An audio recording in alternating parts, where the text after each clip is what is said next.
The mechanical valves inside conduit corridor 14 Delta did not understand cast metrics. They only understood pressure. Lina Chen understood both.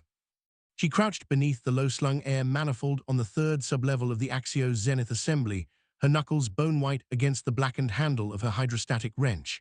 The coupling on line 7 had been bleeding pressure for 6 days. She had filed a repair request on day 1. The system had auto-archived it under terrestrial labor non-essential. So she had come down herself, as she always did, to fix what the institution had decided was not worth fixing. The wrench bit into the coupling, and she turned it. The hiss dropped to a low sigh. That was when the lights went out.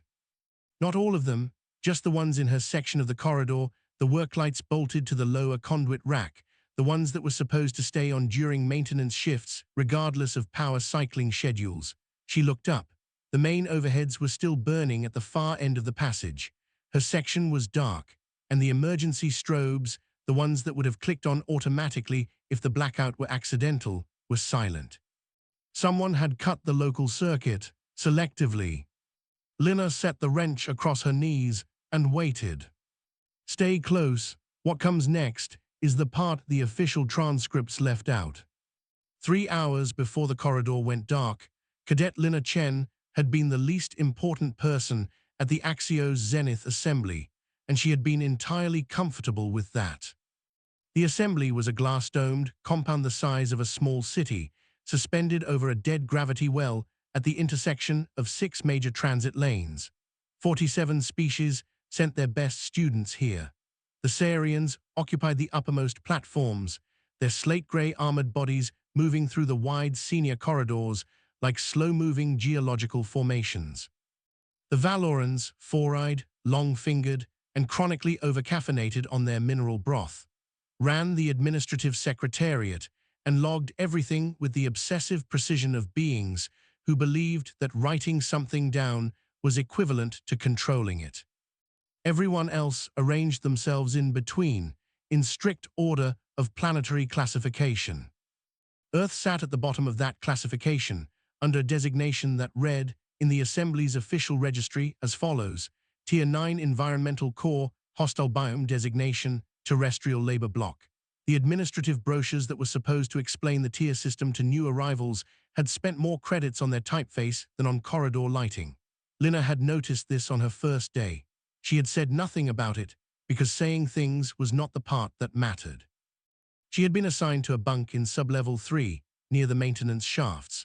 Her roommate, a small Valoran named Kelith with 4 enormous pale eyes and a habit of humming to himself at frequencies Lina could feel in her back teeth, had looked at her uniform, the rumpled, grease-stained structural jumpsuit she wore, because it had more pockets than anything the Academy issued, and asked if she had come through the wrong intake channel.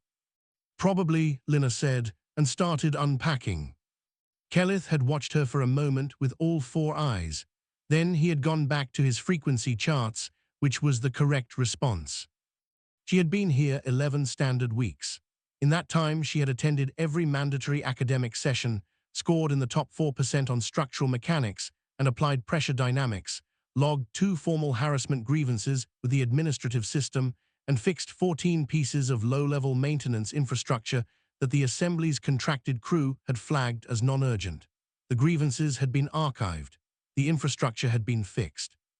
Lina considered both outcomes roughly equivalent in terms of institutional usefulness. The Assembly, in return, had done what institutions do with things that do not fit their existing categories. It had ignored her. That was fine. She was used to being ignored. On the settlement she had grown up in, a high-density industrial block on the coast of what had once been called the Pacific Rim, where the atmospheric pressure sat 30% above the continental average, and the gravity was dense enough to feel like wearing a slow, permanent argument, being ignored by the institution had simply meant more time to learn how things worked. She had grown up inside machinery, not metaphorically. Her parents had both been structural engineers on the deep grid water reclamation arrays, and she had spent her childhood crawling through conduit spaces that were not large enough for adults, fixing things that the systems said could wait. The systems were always wrong about that. The things that could wait were always the things that eventually became catastrophic. She thought about that sometimes, sitting in the upper-tier lecture halls where the Sarian students occupied reinforced platforms and the Valoran scribes took notes at speeds that made her eyes water. She thought about it calmly, without any particular heat. The assembly had been built to process a certain kind of student. It was very good at that. Lina was not that kind of student, but she was very good at pressure dynamics, and she had a wrench, and the coupling on line 7 had been bleeding for 6 days. She had gone down to fix it at the start of the 3rd maintenance window, when the sublevel corridors were supposed to be empty. The footsteps, when they came, were not trying to be quiet. That was the thing she noticed first, not the sound itself, but the deliberateness of it. 3 sets of footfalls, heavy and unhurried, moving through the dark section of the corridor toward her, with the specific confidence of beings who have never, in their experience, needed to consider what comes back at them. Lina stayed where she was, crouched under the air manifold, her wrench across her knees. She let her breathing go flat and even. Prime Malaka stepped into the edge of the working light. He was 3.2 meters tall, and the corridor was 2.8 meters high at its peak, which meant he was moving with his upper body angled forward at about 15 degrees, not a natural posture for his species. He had adapted it to fit inside the sublevel passages, and it made him look like something large and geological, choosing to pretend it was small. Behind him, 2 figures, the crystalline sub-enforcers that the Sarian upper cohort used for administrative muscle. They caught the distant overhead light at odd angles and threw cold, prismatic patterns across the conduit walls. Malaka's quad-hinged jaw opened slightly. The sound it made was not quite speech. It was closer to the noise a structural beam makes when load exceeds tolerance. "The terrestrial labor block is working late," he said. His translator rendered the words in flat standard interstellar. The translator was the only flat thing about him. Lina looked at the coupling. The hiss was gone. The repair was done. She could note that in the log, at least. "Maintenance window runs another 40 minutes, she said. She did not look up from the coupling. "I'll be clear of the junction before it closes." "The junction," Malaka said, "is closed now." He moved to his left, very slightly, placing his body between her and the corridor exit. The 2 sub-enforcers spread in a loose arc behind him. One of them extended a multi-jointed blade attachment, not deployed, just present, the way a certain kind of person taps a table when they want you to know they have hands. Lina set the wrench down beside her right knee and stood up. She was 1.67 meters. She had calculated the exact geometry of this specific corridor layout once, on her 2nd week, while she was fixing a ventilation seal out of habit. The passage was 1.1 meters wide at the floor and widened to 2.1 meters at the 3-meter mark. The overhead conduit rack dropped to 1.9 meters at the curve. She had not known why she had measured it then. She knew now. "Prime Malaka," she said, "I filed 2 electronic grievance logs. The first was 6 weeks ago. The second was 11 days ago. Both were archived by the administrative system without response. I am going to ask you one time to let me finish my shift and clear the junction." Something moved along Malaka's armored jaw, an expression her species would have read as contempt, though she suspected it was closer to something that simply had no exact human equivalent. He stepped forward. The overhead light caught the edge of his shoulder plates. They were the color of old stone. "Your system has no mechanism," he said, "for what comes next." His clawed hand moved out to take her by the collar. Lina's weight shifted. 2 degrees. No more than that, the kind of adjustment that looked, to someone watching, like she had simply changed her balance out of reflex. Her palm came up. The sound that followed was not what the security logs later described as a structural impact event. It was cleaner than that, more specific. It was the sound wet timber makes when something finds the exact angle at which wood gives not along the grain, but across it, a short, dense crack with nothing after it. Malaka's upper left arm dropped. The joint had not dislocated. It had collapsed inward, along a line that his species' anatomy was not built to accommodate. His biology protected against compression from the front and tension from above.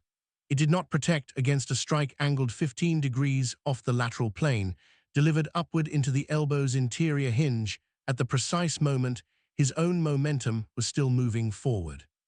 He did not scream immediately.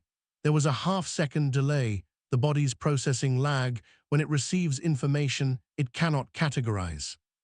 Then the scream came, raw and enormous, filling the corridor from wall to wall. The first sub-enforcer charged. It moved fast, faster than something its size should have moved, and its blade attachments were extended and live. Lina dropped low, below its strike arc, and brought the wrench up in a short horizontal sweep against the central base column where its crystalline body structure met its locomotion assembly. She did not swing it hard. She did not need to. A hydrostatic wrench was a precision instrument built to deliver controlled harmonic force to a specific mechanical point. She delivered it. The harmonic wave moved through the sub-enforcer's crystal lattice in the same way a frequency moves through glass. The lattice came apart. It was not loud. It was almost quiet, a cascade of high, thin sound like ice settling in a glass, and then the thing was on the floor in fragments that caught the distant light and scattered it in every direction. The second sub-enforcer did not charge. It circled left, looking for an angle which was the intelligent tactical decision. It came in from overhead, both upper limbs dropping in a grapple arc designed to close around her shoulders. Lina stepped inside the arc. She drove 2 fingers, rigid, locked at the second knuckle, into the lower tracheal plate at the point where the enforcer's thoracic structure connected to its ventilation column. The point was the size of a 2-credit coin. She had read about it in a xenobiology supplemental text, 3 weeks ago, filed under crystalline species, structural load pathways. She had read it the same way she read everything, because it was there, and information did not weigh anything. The enforcer folded. Malaka was still on his knees. His secondary arm was trying to lift him. It was not succeeding. His jaw was open, and the sound coming out of it had dropped from a scream to something lower and less structured. Lina stepped back. Her breathing was flat. Her heart rate, per the biometric band on her left wrist, was reading within normal parameters, slightly elevated from the physical effort, the way a person's pulse elevates when they have been climbing stairs. She reached into the chest pocket of her jumpsuit and pulled out a folded square of white linen. She pressed it to her cheek, 3 parallel lacerations, shallow, from the sub-enforcer's blade attachment on its first pass. The linen turned red in a neat, dark pattern. The corridor was quiet, except for the settling fragments of the crystal lattice and the low, damaged sound Malaka was still making. Lina looked at the coupling on line 7. The pressure gauge beside it read stable. She picked up her wrench. The emergency strobes came on 30 seconds later, crimson, rhythmic, flooding the narrow space in a color that made the fragments on the floor look like scattered fire. The automatic alarm had triggered on the biometric drop from the sub-enforcers, late but working. Lina stood in the center of the corridor, cloth to her cheek, wrench in her right hand, and waited. She had 2 things left to do: file the maintenance completion log for line 7, and be here when the security detachment arrived, because leaving would mean they could write whatever they wanted in the incident report, and she had learned, 11 weeks ago, what the institution did with reports it was allowed to write without her present. She was not going to give them that. The strobes painted her in red and dark, in a slow pulse that matched nothing human. Chief Investigator Brent arrived 7 minutes after the strobes activated. Lina heard him before she saw him, the heavy, deliberate cadence of an official security detachment moving through a corridor they had been told to approach with caution. 4 sets of feet, minimum, the lead set moving slower than the others, which meant the person in front was reading the space before they entered it. That was professional, she noted it. Brent stepped around the corridor curve and stopped. He was a Valoran, built narrow and precise like all his species, with 4 pale eyes that worked independently of each other, 2 tracking the room, 2 on her. He wore the grey and copper sash of the Assembly's investigative division over his standard uniform, and he held a diagnostic slate in his left hand that he had clearly been using until the moment he turned the corner, because he had not yet put it away, and he was not looking at it. He was looking at the floor. The two sub-enforcers were still down. Malaka was against the corridor wall, his secondary arm braced flat on the conduit housing, his upper left arm hanging at an angle that it was not meant to hang at. The crystal fragments from the first enforcer had spread in a wide fan across the floor plates and caught the strobe light in small, rhythmic flashes. The second enforcer was folded at the base of the far wall. Brent's four eyes moved from the floor to Lina, then back to the floor, then to the pressure gauge on line 7, which was still reading stable. He said nothing for a moment. "Investigator," Lina said, "I completed the maintenance repair on coupling 7 before the incident. I can provide the timestamp from my work log." Brent's lower two eyes closed briefly. His upper two did not. "Cadet Chen," he said. His translator rendered his voice in a careful, neutral register. "Are you injured?" She held up the square of white linen. The red had dried to a darker color at the center, still bright at the edges. "3 lacerations, superficial. I'll need them sealed, but I can walk." Behind Brent, his security officers had fanned out along the corridor walls, the way trained personnel do when they arrive at a scene and cannot immediately determine what the threat level currently is. One of them had pulled out a secondary scanner and was running it over the crystal fragments. Another had stopped at Malaka and was reading his biometrics with the careful, unhurried movements of someone who has learned to keep their hands very steady when the numbers they are reading are not what they expected. Brent looked at the crystal fragments again. "What," he said slowly, "did you use?" Lina raised the hydrostatic wrench. She had not put it down. "Maintenance tool, standard issue for sub-level pressure work." She paused. "I also used my hands." The security officer by Malaka looked up from his scanner and made brief eye contact with Brent. The look lasted about 2 seconds. It carried the specific weight of a number that does not make sense. Brent wrote something on his diagnostic slate. Then he looked at her. "I'm going to need you to come with us," he said. "I know," Lina said. "I've been waiting." She spent the next 4 hours in a holding room on sub-level 2, which was slightly nicer than sub-level 3 and smelled of filtered air and the faint mineral residue of a cleaning compound she associated, for no clear reason, with waiting. There was a table. There was a chair. There was a wall display running the Assembly's standard informational loop about interspecies communication protocols, which she watched for a while and then stopped watching. No one came to explain what was happening. That was, itself, information. She kept her hands flat on the table and thought about pressure dynamics. Specifically, she thought about the relationship between a contained system and the point at which the contained system stops being contained. The way a pressure line does not fail dramatically, as a rule. It fails at the point of least resistance, and usually it has been telling you about that point for some time before it fails, if you are the kind of person who reads the gauges. She had been reading the gauges for 11 weeks. She thought the institution had not been reading them at all.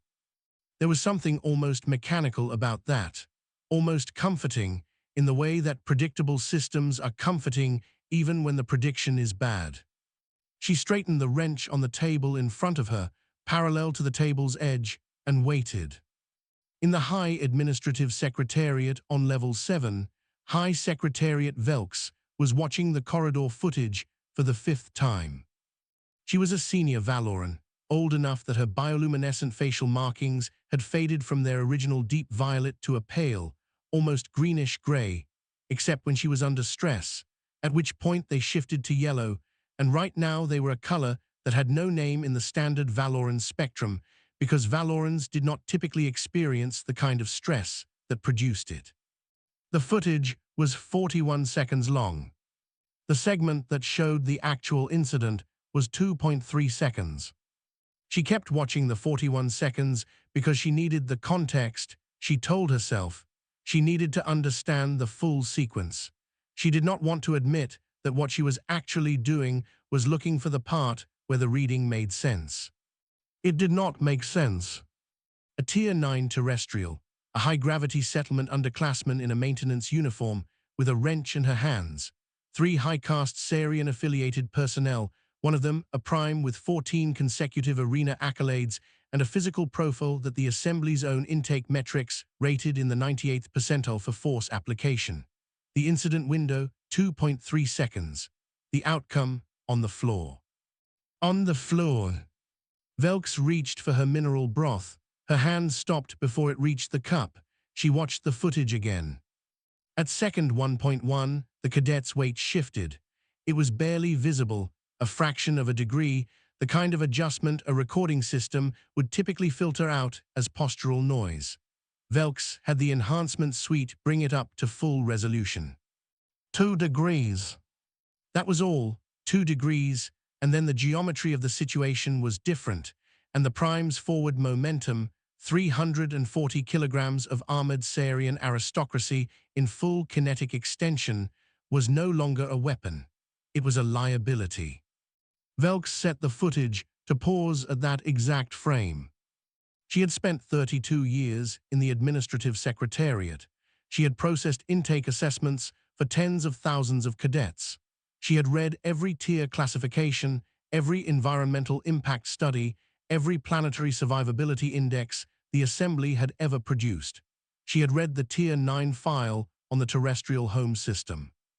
She had read it the way she read all such files, thoroughly, professionally, and with the specific kind of confidence that comes from reading information about something you do not expect to ever personally encounter. The file had noted, in a standard academic register, that the terrestrial environment produced organisms with exceptional endurance profiles and elevated baseline tolerance for physical trauma. It had also noted, in the same register, that the dominant terrestrial species had spent most of its recorded history engaged in organized intraspecies conflict, and had refined, over tens of thousands of years, a comprehensive practical understanding of biological structural failure modes in other terrestrial organisms. She had processed that information. She had not, apparently, understood it. Velks looked at the paused frame. The cadet's palm was already moving. The prime's arm was already committed. The gap between what he had planned and what was about to happen to him was exactly 2 degrees wide, and he could not see it. She picked up her diagnostic slate and opened the terrestrial species file. She started reading it differently this time. The medical diagnostic reports arrived at the Secretariat at the end of the 4th hour. Velks read them standing up, which she never did. Prime Malaka, complete structural collapse of the primary left elbow joint, requiring surgical reconstruction. Estimated recovery window, 14 standard weeks, with no certainty of full articulation return. The attending physician had flagged the injury as biomechanically anomalous. The damage pattern was consistent with a lateral shear force applied at an angle their species' defensive architecture did not account for, because no opponent in the Sarian physical record had ever applied force at that angle, because no opponent the Sarians had previously encountered had the skeletal geometry and joint mobility to do so. Subinforcer Cora, total crystalline cohesion failure, non-recoverable. The harmonic frequency delivered by the impact had matched the resonant frequency of the subinforcer's lattice structure at a tolerance within 3% of optimal. The medical report used the word targeted, and then, in the same sentence, noted that the instrument used was a standard maintenance wrench with no frequency calibration capability, which meant the calibration had been done by the person holding it. Second enforcer, thoracic plate fracture, tracheal column compression, respiratory shutdown requiring emergency intervention. The point of impact was a contact area the size of a 2-credit coin. The Assembly's xenobiology files listed it as a known structural vulnerability in crystalline species. The files were available to any enrolled cadet. Velks set the reports down. She pulled up the administrative grievance archive and ran a search on the cadet's identification. 2 logs, the first 41 days ago, The second, 11 days ago, both flagged by the system as terrestrial labor block, non-essential, both auto-archived, neither reviewed by a human administrator, neither reviewed by anyone. She sat down. The archive was right there on her slate, with its neat categories and its confidence that a labor block flag meant a thing could be set aside. The system had been doing exactly what it was designed to do, and it had been wrong in a way that the design had never anticipated, because the design had never anticipated that a Tier 9 terrestrial, something the system classified under Durability Index, negligible, might have logged those grievances as a courtesy. As a notification. She looked at the paused footage again, the 2-degree shift, the palm already moving. The Academy had a notification from Cadet Lina Chen. The Academy had received it 41 days ago. It had filed it correctly, processed it efficiently, and completely failed to understand what it was. Velks opened a new document on her slate and typed 4 words at the top: urgent, full panel review. Then she stopped and looked at the words for a moment. Then she added a 5th word, immediate. Kellith was in the bunk room when Lina got back, well past the end of the maintenance window, escorted by a security officer who stopped at the door and did not come inside. He was sitting cross-legged on his sleeping platform with his frequency charts spread across his knees, all 4 eyes tracking her as she came in. She set the wrench on her desk. She peeled the dried linen away from her cheek. The sealing compound the medical bay had applied was doing its work, and the lacerations were already drawing closed, and dropped it in the disposal slot. Kellith watched this without speaking. "You're going to be called as an incidental witness," Lina said. "They'll want to know if you observed any prior patterns of conduct. Tell them what you actually observed.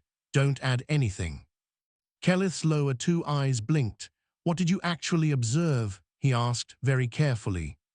"A maintenance issue," Lina said. "On line 7, it's been fixed." She sat down on her sleeping platform and untied her boots. Kellith was quiet for a long moment. Then, "Cadet Chen, the medical reports. I heard the notification come through the building system. It listed..." He stopped. "I know what it listed," Lina said. "The full panel has been convened," he said, "for tomorrow." "I know. They're saying the word in the upper corridors is that High Secretariat Velks has pulled the full Earth classification file, the original, not the intake summary." Lina set her boot on the floor. She looked at the wall. "Good," she said. "It's a more accurate document." Kellith's frequency charts rustled on his knees. He was not a person who was afraid of silences. He spent most of his time in them, tracking sounds that other species could not hear. But this particular silence had a quality that his instruments did not have a category for. "Are you afraid?" he asked at last. Lina picked up her second boot. "Of the panel. Of what happens after." She thought about that honestly, the way she thought about pressure readings, without wishing they said something different. "No," she said. "I filed the logs, I documented the conduct, I completed the repair." She set the second boot down. "The panel will review the evidence. Whatever they decide, the evidence will still say what it says." Kellith looked at his charts. He looked at his charts for a long time. "The institution," he said, slowly, and with the care of someone learning the shape of a new idea, "may not have been designed to read that kind of evidence." Lina lay back on her sleeping platform and looked at the ceiling. "No," she agreed, "but it's going to learn." The panel notice was posted at 400 station time, 4 hours before the session opened. Lina was already awake. She had slept 4 hours enough on her biology, which had been calibrated by a planet that did not offer the option of sleeping until you felt ready. She had washed her face, rechecked the sealing compound on her cheek, and was sitting at her desk with the hydrostatic wrench across her knees and her 2 grievance log receipts open on her work slate when the notice arrived. She read it once, closed the slate, and started getting dressed. Kellith's sleeping platform was silent. All 4 of his eyes were closed, which for a Valoran meant genuine sleep rather than the half-attentive rest they defaulted to in unfamiliar company. She moved quietly out of habit, not necessity. The compound on her boots dampened the heel strike and was at the door when his voice came from behind her. "Lina!" She stopped. "The file Velks pulled," he said. He did not open his eyes. "The full Earth classification. I accessed the same document last night after you were asleep." A pause. "There is a section in it they do not include in the intake summaries." She waited. "The atmospheric density data, the gravity index, the predator-to-prey survival ratios across your evolutionary record."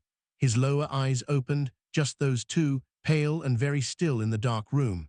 "The intake summary we received describes Earth as a hostile biome. The full file describes it as an active optimization engine. The difference in those two descriptions is..." He stopped. "Significant," Lina said. "I was going to say terrifying," said Kellith, "but I think those are the same word, depending on which side of the data you are standing on." She looked at him for a moment. "Get some sleep," she said. "You'll need to give a clear statement." She went out into the corridor, her slate under her arm and the wrench on her belt, and walked toward the elevator that would take her to level 4, where the Grand Disciplinary Panel convened at 800, and where the institution was going to have its first honest conversation about what it had actually been doing for the past 11 weeks. The Grand Panel Chamber on level 4 was built for spectacle. It was a wide, high-ceilinged room with tiered observation galleries on 3 sides and a central floor inlaid with the Assembly's founding charter in 47 languages, one for each species in the collective. The floor text was purely decorative at this point. The charter had been amended so many times that the original inlaid language no longer reflected the current governing document, but it looked authoritative, and the Assembly had always understood that looking authoritative was most of the work.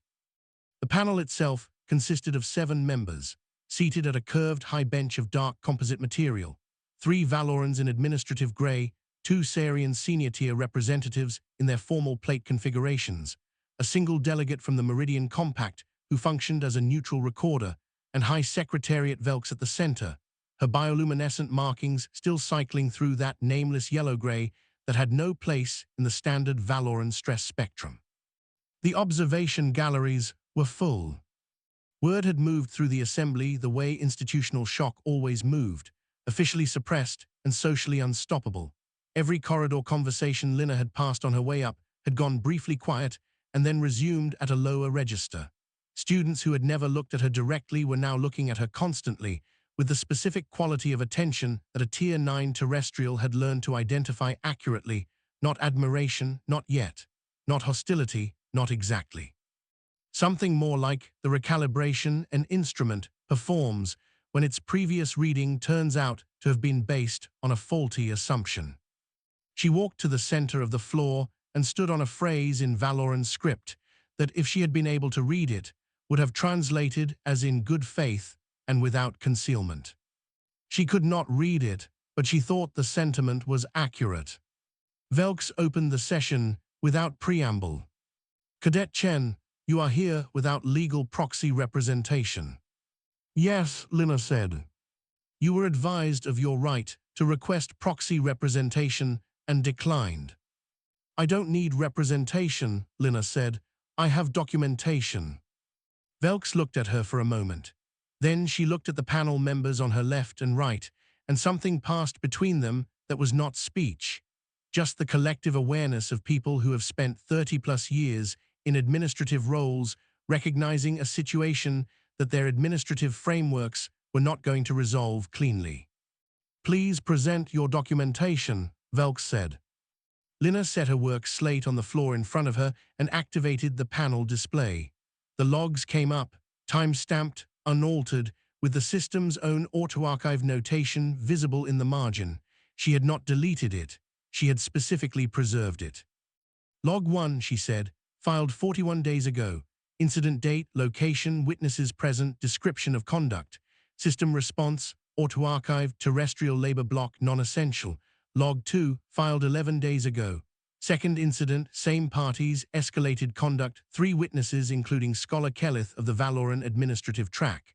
System response, auto-archived, same designation." She paused.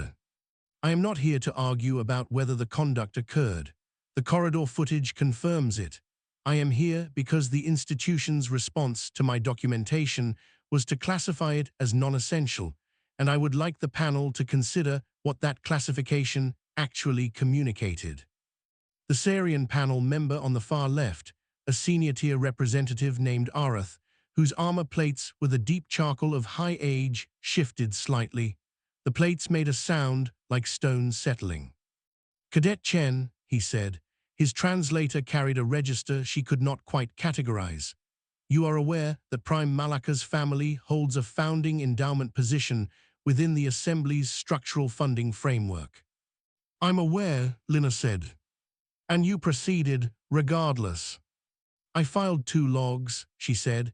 "The institution chose not to act on them. I then completed my assigned maintenance shift. Prime Malaka made a physical decision during that shift. I responded to it." Arath was quiet. "With a maintenance wrench," said the Valoran panel member on Velx's right. His name was Dawson, and he had the look of a person who had been awake since the medical reports arrived and was making poor decisions about how to conceal it. "And my hands," Lina said. "Yes." Velx placed a document on the panel display. It was not the intake summary. The intake summaries were 1 page, formatted for administrative processing, with a tier designation and a durability index and a recommended housing and labor assignment. The full Earth classification file was 43 pages. Velx had marked 17 of them. "I want to draw the panel's attention," Velx said, in the flat, careful voice of someone who has decided that the only way through a conversation is directly, to the section of the full terrestrial file covering evolutionary pressure indices. She opened the marked section. The data was not presented dramatically.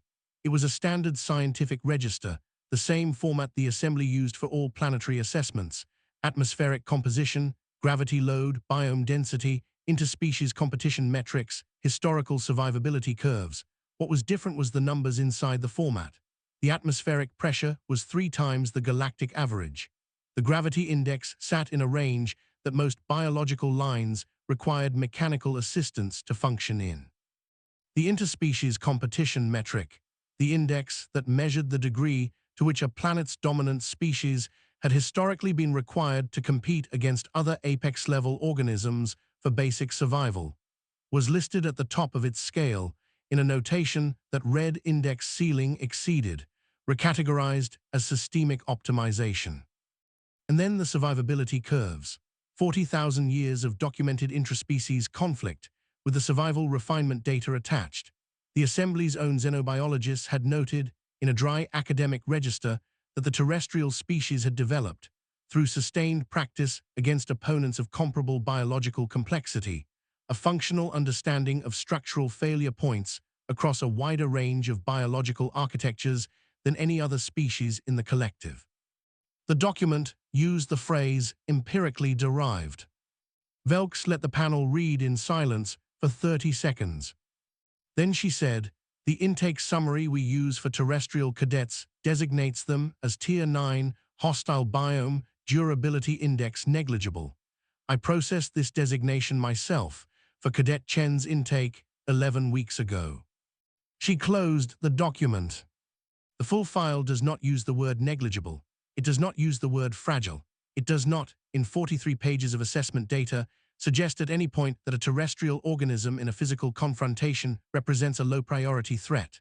She paused. The intake summary was derived from the full file. Someone, at some point in the administrative chain, chose which information to include in the summary and which to omit. I do not currently know who made that choice, or when, or why. I intend to find out. The chamber was quiet. In the observation galleries, Lina could hear the specific quality of silence that a large group of people produces when they are processing something they cannot immediately resolve. It was not the silence of boredom. It was the silence of recalibration. Arath's armor plates shifted again. "High Secretariat, are you suggesting that the Assembly's own classification system has been producing structurally inaccurate threat assessments for terrestrial personnel?" "I am not suggesting it," Velk said. I am reading it from the Assembly's own data. Lina stood on the charter inlay and watched the panel. She watched Velks, who was not looking at the data anymore but at the space in front of her, the look of someone doing arithmetic in real time and not liking the sum. She watched Dawson, who had stopped pretending to be neutral and was reading the marked sections of the file with the speed of a man who has realized that the document is more important than his composure.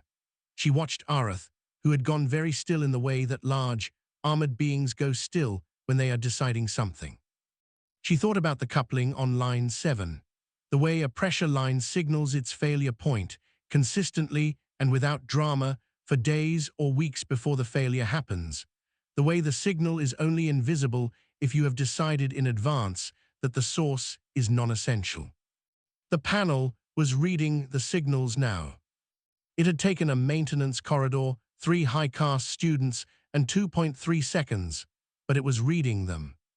Panel member Dawson set down his copy of the file and looked at Lina directly for the first time since the session had opened. His 4 eyes were doing something she did not have a precise word for. It was not fear, not quite, but it was in the same family. The thing a precise instrument experiences when it discovers it has been measuring in the wrong units. Cadet Chen, he said, your 2 grievance logs, when you filed them, he stopped, reorganized. Did you expect the institution to act on them? Lina considered this. No, she said. Then why file them? Documentation, she said. If the institution acts, the logs confirm the conduct was reported through proper channels. If the institution doesn't act, the logs confirm that too. She paused.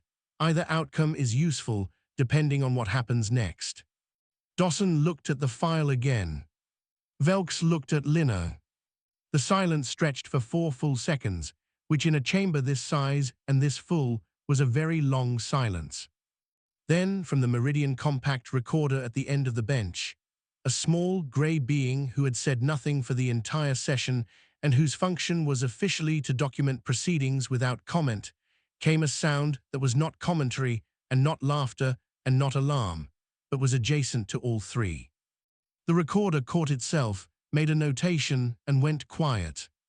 Velks called a recess at the 90-minute mark. Lina sat on a bench in the corridor outside the chamber and ate a nutrient bar she had brought in her pocket, because she had learned, growing up on a high-density settlement where meals were scheduled around shift rotations, that you ate when there was an opportunity rather than when there was time. The bar tasted like compressed grain and mineral supplement. She ate it completely and folded the wrapper into her pocket. A junior Valoran aide came out of the chamber, stopped when she saw Lina, and then, after a visible internal deliberation, sat down at the far end of the same bench. They're reviewing the full Earth file, the aide said, without looking at her. All 43 pages. Velks has called for 3 additional administrative witnesses. A pause. The Sarian bloc is requesting a formal delay on any structural recommendations pending review of the original classification pipeline. That's their right, Lina said. The footage is being shared, the aide said. Officially, it's under administrative seal. Unofficially, she stopped. It's already in the upper corridors, Lina said. The upper corridors, said the aide, and the 17 connected academies in this transit hub cluster and at least 2 independent newswire services. She finally looked at Lina. Her 4 eyes were pale and very precise. You should know that. Lina thought about this. Good, she said. The aide opened her mouth, closed it, and looked back at the corridor wall. She sat there for another minute, doing her own version of arithmetic. The Sarian founding endowment, she said at last. The Malacca family's position. Arath is going to push for institutional protection of the existing tier framework. He has the procedural grounds. I know, Lina said. It could override the file evidence, procedurally. It could try, Lina said. She picked up the wrench from the bench beside her and turned it over in her hands once, the blackened handle solid and familiar against her palm. But the footage is in 17 academies now, and the file says what it says, and I'm still here. She set the wrench back down. The procedure can try. The aide looked at the wrench. She looked at it for a long moment, The way Velks had looked at the paused footage frame, trying to fit it into a category it did not belong in. Then she stood up, straightened her administrative sash, and went back inside.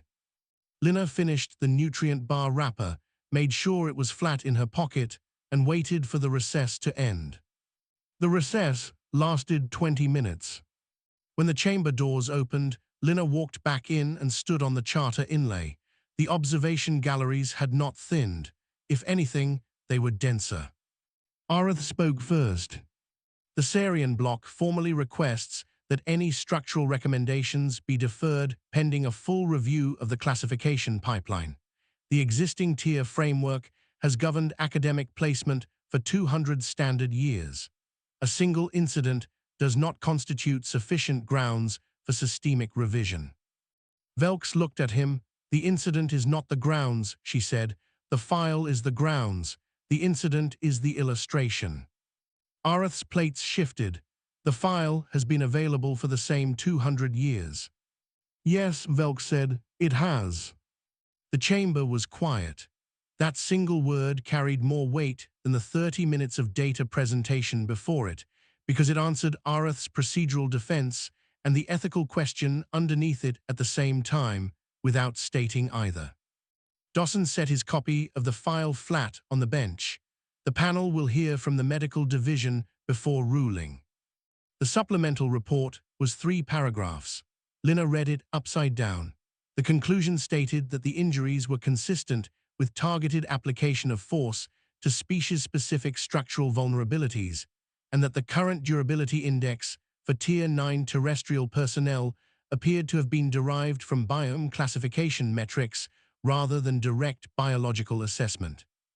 May not accurately reflect was the careful way of saying is wrong. Dawson looked at her. Cadet Chen, is there anything you want to add before the panel rules?